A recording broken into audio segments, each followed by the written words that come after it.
be like someone on the Supreme Court talking about things. I can't do it. Right. But I can tell you, I said it earlier, I fired 6 cops in 2016. 6. And I don't say that to spike the football on anybody. I say it because they disrespect the badge and the patch, and they're gone. I fired them.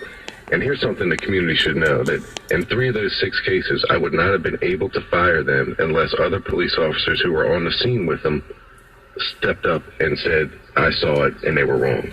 So that's encouraging. And I say this all the time. I've been doing this for 25 years, even though I'm not an old man yet. But cops now are more conscientious, they're better educated, they're more empathetic, they're more compassionate than cops of past generations. I know sometimes it doesn't feel like that when you see Baton Rouge and you see Minnesota, but we're getting there. I think humanity's getting more compassionate and empathetic. I think our societies are too divided, but I am encouraged by what I've been seeing here in Baltimore with cops stepping up when they see something that they know is wrong. Very well. Let's continue. Rodney? Yes, good morning, everyone. Good morning. I have a question. When a police officer is fired, or if, like you said earlier, he resigned in lieu of getting fired, can he go to another state or another county and become a policeman somewhere else?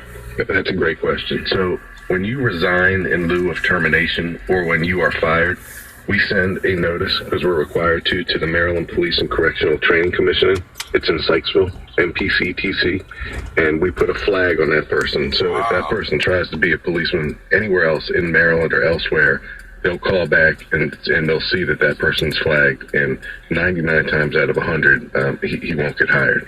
So there's a process for that, because we don't want to have a problem officer and do the right thing here and then have him or her pop up somewhere else.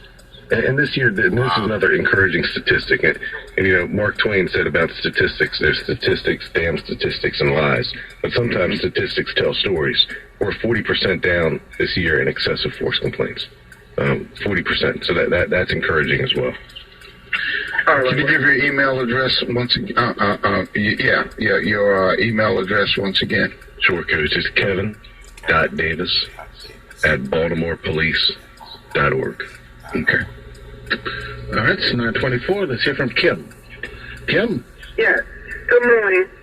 Good morning, everyone. Good morning. Good morning, Kim.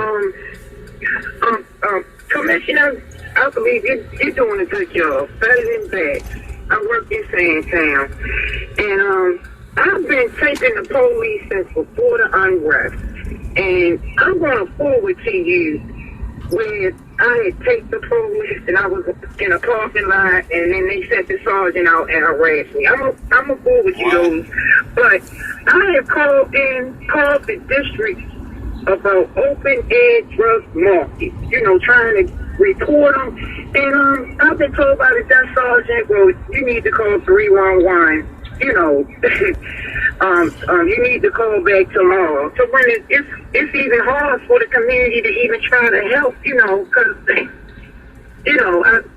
like I said, I'm trying to help, trying to get the police some kind of direction to go into, and I get put on hold, get put to the side, and then it's like, don't go to internal affairs if something happened. I had a police threaten to kill me, and I went to internal affairs, and it was like taken as a joke.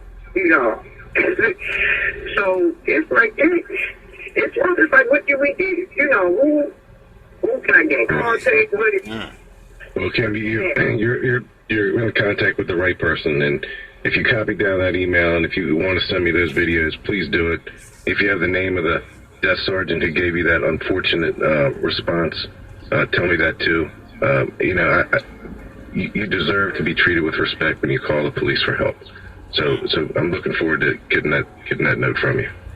Very well. 9:25. Let's go with Sandra. Sandra? Good morning, Larry. And my question, the first one, is that I'm in the Madonna community and the Greater Madonna Coordinating Council surrounded by 9 community. And first of all, I don't have policemen walking in my community. And I've been saying this before you came and they said they was walking.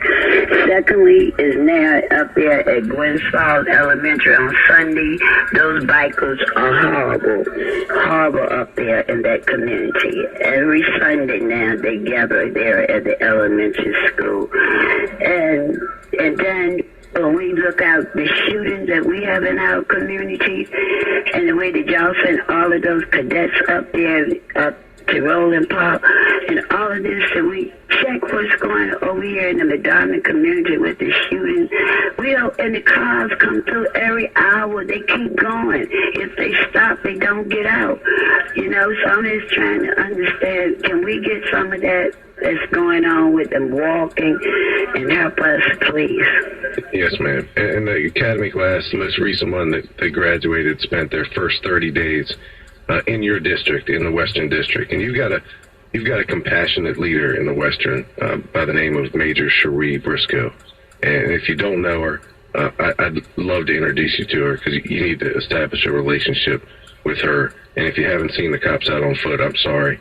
We'll do better with that. And you know, it's the thing about the cadets conducted a crime scene search. It was a grid search up in Roland Park.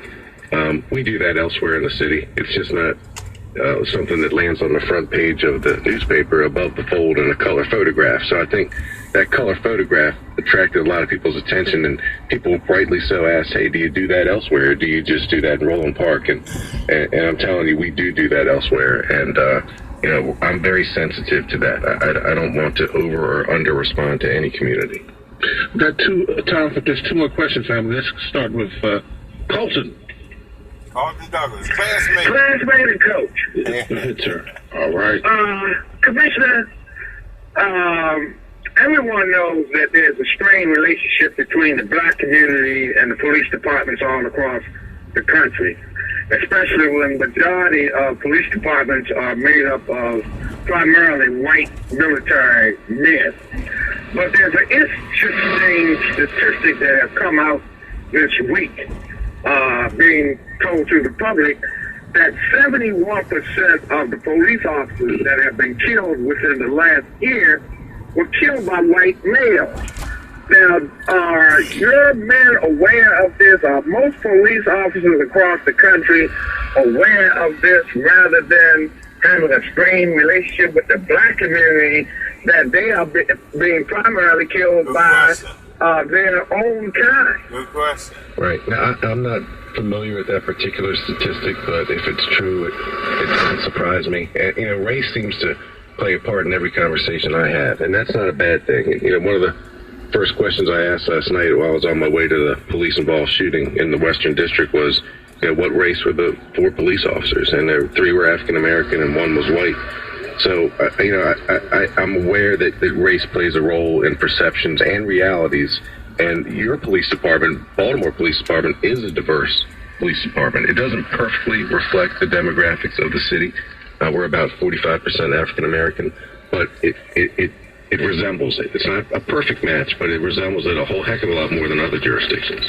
Now, one last question, because of time commitment we worked out with the commissioner. Judson, quickly. Judson. Yes, sir. Judson. Yes, come on, Larry and Coach. Fine, speak up. The commissioner, Yes, I sir. have one question. I'm a community leader, community activist over in West Baltimore over here in Penn North area, and I've been complaining for years. Why do the police commissioner always change the commander at Western Station? Western Station commander never stay there very long. You can check all the other districts throughout the city. They stay there a long time.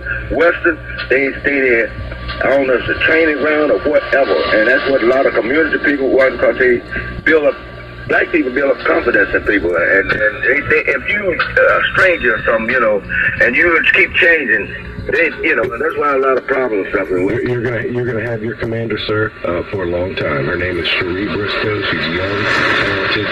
She's an up and comer, and I realize the importance of stability, and you're gonna have her. I promise you. Commissioner, our agreement is to give 30 minutes today. We're going to knock more time and opportunity. You've always opened your door to us, so we thank you. Thanks, Al. right, I'll bring TJ with me. Maybe we have to do it a little later today. And Commissioner, I will, The new chief of media affairs. Chief TJ Smith. Okay, there you go. and Commissioner, I will see you on Sunday, correct? I look forward to that, Coach. And you told me to have a couple lies ready in terms of my sports prowess, so I've got some. Yeah, you have to, Larry, he's going to be my special guest at the DMV's 4th annual Sports Legends Yes, you've been Cookout. bragging about it all week to me, Coach. We all Yeah. So, Coach, I can call myself a sports legend now. Hey, just 2 lies, that's all. It's 9:31, family. Are you addicted to drugs? There you go. Have a great day.